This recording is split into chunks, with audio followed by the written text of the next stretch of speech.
Hyderabad's #1 real estate company, Sri Siddhivanayaka Property Developers.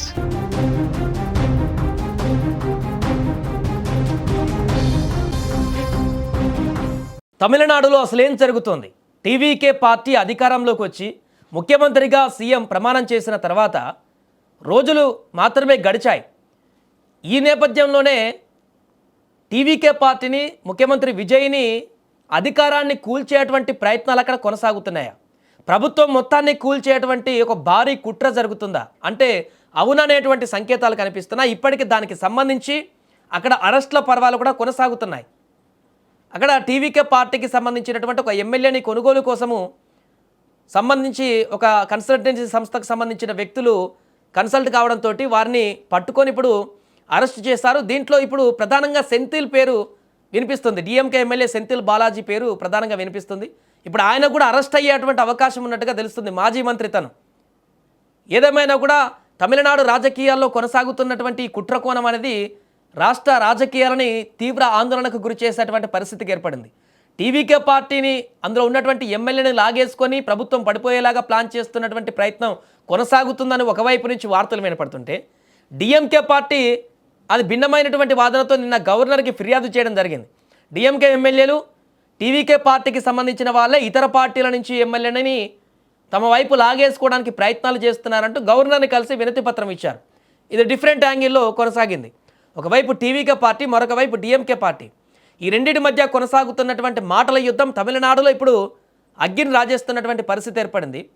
ముఖ్యమంత్రిగా ఒక నటుడు స్థాయి నుంచి, స్టార్ హీరో నుంచి పార్టీ పెట్టిన కొద్ది రోజుల్లోనే, కొద్ది నెలల్లోనే అధికారాన్ని చేపట్టి తమిళనాడు ప్రభుత్వాన్ని ముందుకు తీసుకువెళ్తున్నటువంటి, పాత పద్ధతులకు భిన్నంగా కొత్త సంస్కృతితో ముందుకు తీసుకువెళ్తున్నటువంటి సీఎం విజయ్ని తొక్కేటువంటి ప్రయత్నం కొనసాగుతుందా? తన పార్టీని పూర్తిగా, ఎందుకంటే మ్యాజిక్ ఫిగర్ సింగిల్ లార్జెస్ట్ పార్టీగా ఎదిగింది టీవీకే, కానీ మ్యాజిక్ ఫిగర్ని దాటి ఇండివిజువల్గా స్థానాలు సంపాదించలేకపోయింది. దీంతో ఇతర పార్టీల మద్దతు తీసుకొని అక్కడ ప్రభుత్వాన్ని కొనసాగిస్తుంది సంకీర్ణ ప్రభుత్వంగా. దీన్ని అదునుగా భావించి కొంతమంది టీవీకే పార్టీని అధికారంలోంచి తీసేయడానికి కుట్రలు పన్నుతున్నారు. విజయ్ని ముఖ్యమంత్రి స్థానం నుంచి దించడానికి రకరకాల ప్రయత్నాలు చేస్తున్నారు అనేటువంటి ఆరోపణలు, దానికి తగ్గట్టుగా నెలకొన్నటువంటి ఈ కొద్ది రోజుల సందర్భాలు అనేటివి విస్తుపోయేలా చేస్తున్నాయి. ఎందుకంటే టీవీకే పార్టీలో ఉన్నటువంటి ఎమ్మెల్యేల పైన ఈ రకమైనటువంటి ప్రలోభాలు పెట్టేటువంటి పరిస్థితి జరిగిందనేది ఇప్పుడు బయటకు వస్తుంది విచారణలో. వెంటనే అలర్ట్ అయ్యారు ముఖ్యమంత్రి విజయ్. ఇంటెలిజెన్స్తో కూడా మీటింగ్ పెట్టారు. అసలు ఏం జరుగుతుంది, ఇలాంటి దారుణమైనటువంటి రాజ్యాంగాన్ని, పూర్తిగా ఇలాంటి పరిస్థితులతో రాజ్యాంగాన్ని అవహేళన చేసేటువంటి పరిణామాలకి పూనుకున్న వారిని ఎట్టి పరిస్థితులు వదిలిపెట్టకూడదంటూ విచారణకు కూడా ఆదేశించారు ప్రత్యేకమైనటువంటి దర్యాప్తులు. దీనిలో భాగంగా అరెస్ట్ అయినటువంటి వారిని విచారిస్తే దీని వెనుక ఒక పెద్ద పార్టీ ఉంది, పార్టీలో ఉన్నటువంటి వ్యక్తి ఉన్నారు అనేటువంటి విషయం కూడా ఆ విచారణలో బయటకు వస్తున్నట్టు తెలుస్తుంది. అందుకే ఇప్పుడు తాజాగా ఒక సంచలనమైనటువంటి విషయం బయటకు వస్తుంది. మాజీ మంత్రి, డిఎంకేకి సంబంధించినటువంటి ఎమ్మెల్యే సెంథిల్ని అరెస్టు చేయబోతున్నారనేటువంటి ప్రచారం అయితే తమిళనాడులో ఇప్పుడు కొనసాగుతుంది.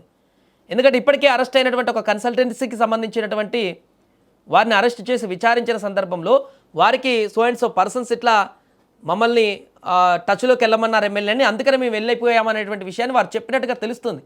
అందుకే ఇప్పుడు ఆ పైన ఉన్నటువంటి వ్యక్తులని అరెస్టు చేసి విచారించేటువంటి పరిణామాలకు కూడా ప్రభుత్వం ముందడుగు వేస్తున్నట్టు కనపడుతుంది. దీంతో తమిళనాడు రాజకీయాలు ఒక్కసారిగా ఇప్పుడు ఈటెక్కేటువంటి పరిస్థితికి దారితీశాయి. టీవీకే పార్టీ, డిఎంకే పార్టీ నాయకులు, కార్యకర్తల మధ్య పోటాపోటీ విమర్శలు ఇప్పుడు వ్యక్తమవుతున్నాయి. ప్రభుత్వాన్ని కూల్చేయాలనే ప్రయత్నం చేస్తున్నారంటే ఒకరు, ప్రభుత్వంలో ఉన్నటువంటి వారే ఇతర పార్టీలను లాగేసుకుంటున్నారంటే ఇంకొకరు. ఈ రకం భిన్నమైనటువంటి వాదనలతోటి పూర్తిగా అక్కడ రాజకీయ హీట్ అయితే నెలకొంది. మరొక వైపు డిఎంకే అధినేత స్టాలిన్ కూడా మొన్న ఒక మాట అన్నారు. విజయ్ ప్రభుత్వం ఎక్కువ రోజులు ఉండదు, 3 నెలలు కూడా ఉంటే మహా ఎక్కువ అంటూ కూడా ఆయన ప్రసంగించినటువంటి సందర్భంలోనే చాలా రకాల కామెంట్లు బయటకు రావడం జరిగింది.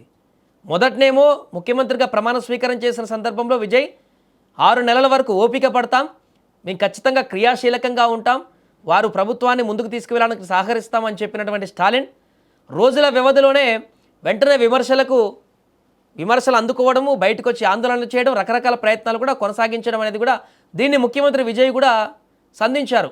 కనీసం 6 నెలలు ఓపిక పడతా అన్నారు, రోజుల వ్యవధిలోనే తమ యొక్క బుద్ధిని చూపించారంటూ ముఖ్యమంత్రి కూడా కౌంటర్ అటాక్ చేయడం జరిగింది. ఏదేమైనా ప్రస్తుతం తమిళనాడులో నెలకొన్నటువంటి రాజకీయ పరిస్థితులు చాలా భిన్నమైనటువంటి పరిస్థితులుగా కనిపిస్తున్నాయి. అక్కడ ఏ క్షణాన ఏం జరుగుతుందో, ఎలాంటి దారి తీస్తుంది. గతంలో చాలాసార్లు తమిళనాడు రాజకీయాలు కూడా చూసాం మనం. అక్కడ అనేక డిఫరెంట్ రాజకీయ వాతావరణం అక్కడ ఉంటుంది.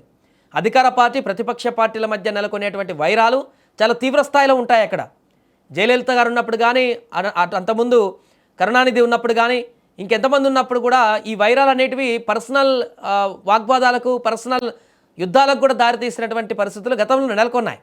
ఇప్పుడు కూడా చాలా సాఫ్ట్గా ఉండేటువంటి విజయ్ తన ప్రభుత్వాన్ని మాత్రమే ముందుకు తీసుకువెళ్దాం అనుకున్నటువంటి విజయ్ని ఇప్పుడు తనని కూడా ఆగ్రహావేశాలకు గురి చేసేటువంటి విధంగా పరిణామాలు ఇక్కడ ఇతర పార్టీ వాళ్ళు చేసినట్టుగా కనపడుతుంది. దీంతో ఇప్పటివరకు సాఫ్ట్గా ఉన్నటువంటి విజయ్ని చాలా ఇప్పుడు కొత్త డిఫరెంట్ వాతావరణంలో చూసేటువంటి అవకాశం ఉన్నట్టు కూడా కనపడుతుంది. ఈ నేపథ్యంలో మరి అటు స్టాలిన్కి విజయ్కి మధ్య నెలకొన్నటువంటి రాజకీయ వైరుధ్యం అనేది రాబోయే రోజుల్లో ఇంకా ఎలాంటి పరిణామాలకు దారితీస్తుందనేది చూడాలి. మరొక వైపు తిరుచి ఈస్ట్ నుంచి కూడా నేరుగా స్టాలిన్ బరిలోకి దిగి ఎమ్మెల్యేగా గెలిచి అసెంబ్లీలో అడుగుపెట్టి ఇంకా తన బలాన్ని పెంచుకొని విజయ్ని ఇరకాటంలో పెట్టాలన్నట్టుగా ప్లాన్ చేస్తున్నట్టుగా తెలుస్తుంది. దానికి అనుగుణంగానే సీఎం విజయ్ కూడా అక్కడ ఎట్టి పరిస్థితుల్లో స్టాలిన్ నిలబడినా కూడా గెలవకుండా తానే బరిలోకి దిగి ఉప ఎన్నికలలో తన అభ్యర్థిని గెలిపించుకోవాలని అక్కడ దృఢ నిశ్చయంతో ఉన్నారు. ఇలాంటి రైవలరీ వాతావరణం తమిళనాడులో కొనసాగుతున్న నేపథ్యంలో అక్కడ ప్రభుత్వాన్ని కూల్చేయబోతున్నారు. దానికి సంబంధించిన మూడాలు ఉన్నటువంటి వ్యక్తులు తాజాగా అరెస్ట్ అయ్యారు. ఇంకొంతమంది అరెస్ట్ కాబోతున్నారనేటువంటి వార్త క్షణక్షణం అక్కడ గంట గంటకి రాజకీయ హీట్ వాతావరణం అనేది కొనసాగిస్తుంది. మరి దీనికి సంబంధించి టీవీకే నాయకులు కానీ, డిఎంకే నాయకులు కానీ రాబోయే రోజుల్లో ఎలాంటి ఆందోళనకు దిగుతారనేది వేచి చూడాలి.